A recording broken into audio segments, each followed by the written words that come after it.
नाही, खरं म्हणजे सर्व आमच्या या पंचकुरेशीतील आलेले सर्व साधू संतांचा मी या तालुक्याचा आमदार या नात्याने मनापासून आभार मानतोय की त्यांनी आशीर्वाद देण्यासाठी या ठिकाणी निमंत्रित केल्यानंतर महामंडलेश्वर असतील, त्यांचे सर्व साधू संत असतील, हे सर्व आले.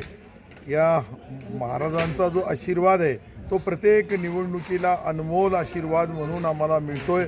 आणि त्याचप्रमाणे जी आत्तापर्यंत काशीगिरी महाराज आपल्यामध्ये नाही आहे, पण त्यांचा आशीर्वाद माझ्यासोबत आहे.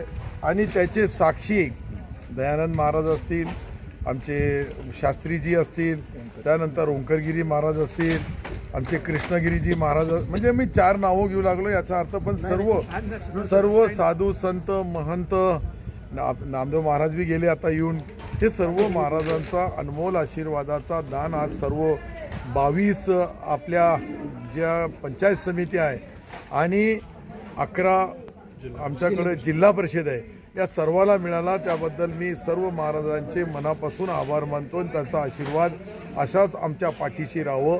आम्हीही त्यांच्या जे संस्थान आहे ती आचारसंहिता संपली की मी सर्व संस्थानाला स्वतः जाऊन भेट देईन, तिथलच्या त्यांच्या अडीअडचणी जाणून घेईल आणि त्यांच्या आदेशाचा पुढच्या 4 वर्ष सेवक म्हणून काम करण्यामध्ये कुठेही कमी पडणार नाही. साहेब, या सभेसाठी प्रचंड संख्येने लोक उपस्थित होते. विरोधकांना हे आव्हान आहे का, हे शक्ती प्रदर्शन? खरं म्हणजे मी अपेक्षित ठेवलं नव्हतं की इतक्या हजारोच्या संख्येने जे आज सर्व कार्यकर्ते, त्यामध्ये विशेषतः आमच्या महिला भगिनींची जी संख्या पाहिली तर फार मोठ्या प्रमाणावर होते. हे साधू संतांचा विश्वास आणि मुर्डेश्वर संस्थांचा विश्वास. या संस्थांना मी आतापर्यंत जे काही विकास आराखडा तयार केला तो 63 कोटी रुपयाचा आहे. भविष्यामध्ये तो 100 कोटीपर्यंत जाईल, कारण की हा रामकालीन हेमाडपंथी मंदिर आहे. आणि हेमाडपंथी मंदिरांचे आमच्या सरकार हे पहिला सरकार आहे की हे जे काम करताना मी जे पाहिलं त्यामध्ये राजसत्ता आणि धर्मसत्ता या दोघाला एकत्रित करून मुख्यमंत्री देवेंद्रजी असतील, उपमुख्यमंत्री एकनाथजी शिंदे असतील, अजितदादा असतील, या तिघांच्या वतीने छत्रपती शिवरायांच्या या राज्यामधला हे पवित्र देवस्थान आमचा मुर्डेश्वर आहे.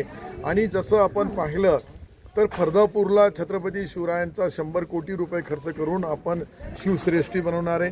डॉक्टर बाबासाहेब आंबेडकरांचा भीम पार्कचा काम चालू आहे.